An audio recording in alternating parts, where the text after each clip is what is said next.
Hi guys, it's Panelhopper here again, and today to celebrate the fact that 2016 it marks the 20th anniversary of Tomb Raider. I'm going to talk about the Dark Horse run of Tomb Raider comics, and in particular the Tomb Raider Witchblade crossover comics, which was probably the first Dark Horse comic I ever bought. I haven't read them in a long time, but from what I remember, the best thing about them was the artwork. You know, Michael Turner was a brilliant artist.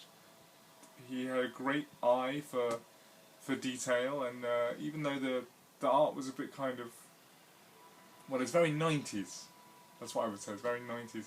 It was still good artwork.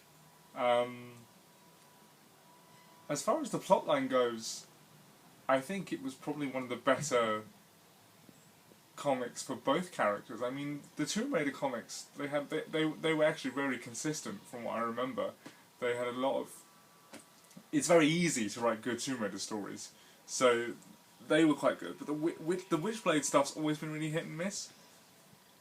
But thankfully, this particular crossover, even though it's a bit tenuous, with the idea of Lara looking for an artifact that's also of interest to Sarah Prezi, who's the holder of the Witchblade, it still fits. They find a way to make it fit, even though the two characters are slightly incongruous.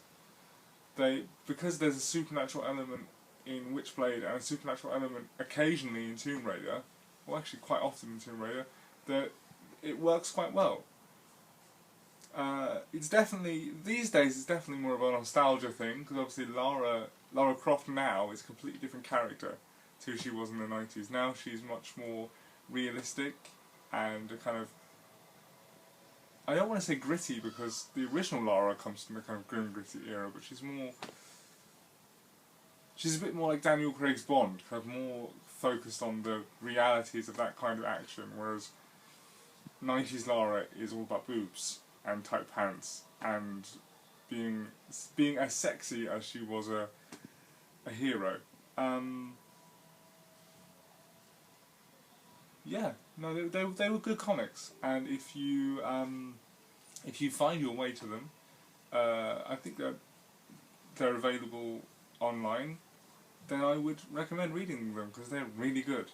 Definitely check out the Witchblade Tomb Raider crossovers.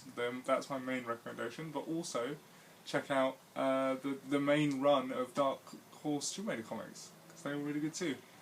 Okay, see you later. Bye.